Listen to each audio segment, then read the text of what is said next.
ক্যানিংয়ের হাসপাতাল মোড় এলাকার একটি বাড়ি থেকে শনিবার রাতে ধরা পড়ে পাকিস্তানের নিষিদ্ধ জঙ্গি সংগঠন তেহরিক উল মুজাহিদিনের সদস্য জাভেদ মুন্সি। একটি জনবহুল এলাকায় এভাবে একজন জঙ্গি খোলামেলা ঘুরে বেড়াচ্ছিল, এটা ভেবেই আতঙ্কে রয়েছেন স্থানীয়রা। জানা গেছে ধৃত জঙ্গি জাভেদ মুন্সি সম্পর্কে তার জামাইবাবু গুলাম মোহাম্মদের আশ্রয়ে উঠেছিল। আদতে কাশ্মীরের বাসিন্দা এই গুলাম মোহাম্মদ, জানা গেছে প্রায় 20 বছর ধরে শীতের সময় ক্যানিংয়ে এসে শীতবস্ত্র বিক্রির ব্যবসা করেন তিনি। তার বাড়িতে বহিরাগত বহু মানুষের আনাগোনা ছিল, সেই মতো তারা আসতেনও। কাশ্মীরের বাসিন্দা জাভেদ মুন্সি এখানে আসায় তাই কারো তেমন সন্দেহ হয়নি। কিন্তু জম্মু কাশ্মীর পুলিশ এই খবর পেয়েই শনিবার 21শে ডিসেম্বর রাতে হানা দেয় ক্যানিংয়ে। অবশ্যই সঙ্গী ছিল রাজ্য পুলিশ, তবে সূত্রের খবর এই জঙ্গি যে এখানে লুকিয়ে রয়েছেন এমন কোনো তথ্য রাজ্য পুলিশের কাছে আদৌ ছিল না। তাই জামাইবাবুর শাল বিক্রির আড়ালে জিহাদি মাস্টার প্ল্যানিং ছিল এমন সম্ভাবনাও মাথাচাড়া দিচ্ছে ক্যানিংয়ের অলিতে গলিতে। জানা গিয়েছে ক্যানিং থেকে বাংলাদেশে পালানোর পরিকল্পনা ছিল ধৃত জাভেদ মুন্সির। এছাড়া আইইডি বিস্ফোরণ ঘটানোর বিষয়ে নাকি পাকিস্তানি প্রশিক্ষণপ্রাপ্ত এই জঙ্গি।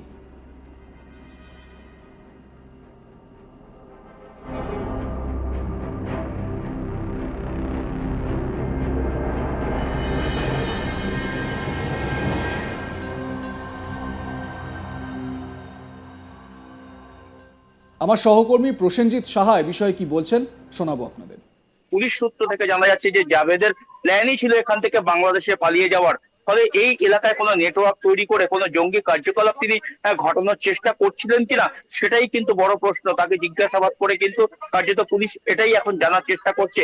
অন্যদিকে আরো একটি বিষয় যেটা আমি জানাচ্ছিলাম যে রাজ্য পুলিশের গোয়েন্দা বিভাগ কার্যত ফেল করেছে এই ঘটনায়। রাজ্য পুলিশের কাছে কোনো খবরই ছিল না যে একটা এই তেহরিকে মুজাহিদিনের মতো সংগঠনের একজন জঙ্গি এই ক্যানিং এর জনবহুল এলাকাতে তিনি কিভাবে এতদিন গা ঢাকা দিয়ে রয়েছেন।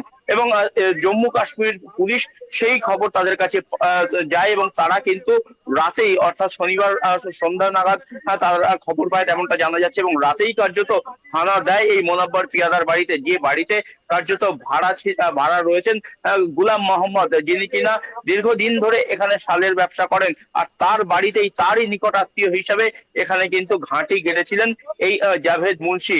এবং যার বাড়িতে এই ভাড়া ছিলেন, যা গোলাম মোহাম্মদ বা জাভেদ মুন্সি যেখানে এসে আশ্রয় নিয়েছিলেন, সেই বাড়ির মালিকরা তারা কিন্তু বলছেন যে তারা এ সম্পর্কে কিছুই জানেন না।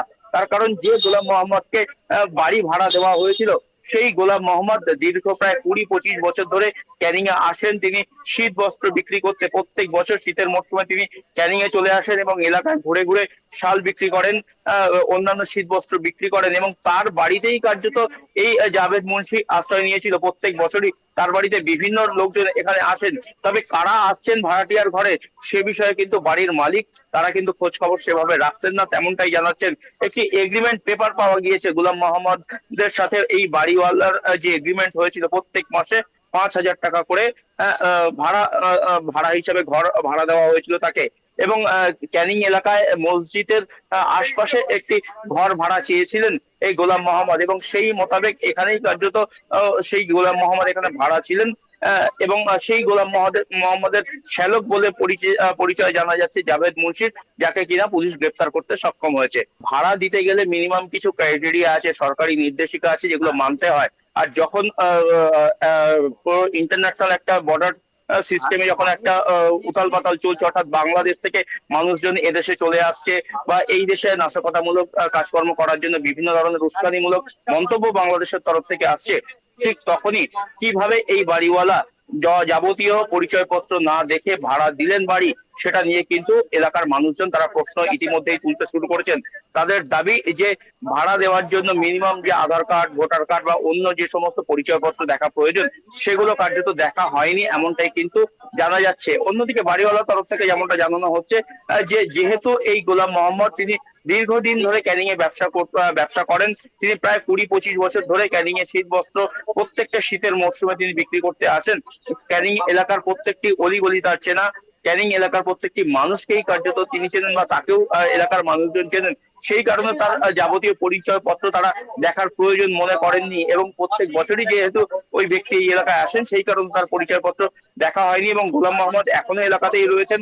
তিনি এখান থেকে কোথাও পালিয়ে যাননি, তার মধ্যে কোনো রকম খারাপ কিছু কখনো লক্ষ্য করা যায়নি, এমনটাই কার্যত দাবি বাড়ির মালিকদের। অন্যদিকে গোলাম মোহাম্মদের বাড়ি যে ব্যক্তি এসেছিল এবং যাকে গ্রেপ্তার করেছে জম্মু কাশ্মীর পুলিশ, তার পরিচয় নিয়েই কিন্তু কার্যত সন্দেহ দানা বেঁধেছে। তার কারণ এলাকার মানুষজনদের দাবি যে এই বহিরাগত একজন মানুষকে বাড়ি ভাড়া দেওয়া এবং তার বাড়িতে আরো অন্যান্য বহিরাগতরা এসে যখন তখন চলে আসছেন এবং এখানে এসে কে বা কারা থাকছেন সে বিষয়টিও কিন্তু এলাকার মানুষজন বুঝতে পারছেন না। তাদের মধ্যেই একজনের জঙ্গি পরিচয় বা জঙ্গি যোগ কিন্তু খুঁজে পেল পুলিশ এবং জম্মু কাশ্মীর পুলিশ রাতেই কিন্তু সেই ব্যক্তিকে এখান থেকে গ্রেফতার করেছে।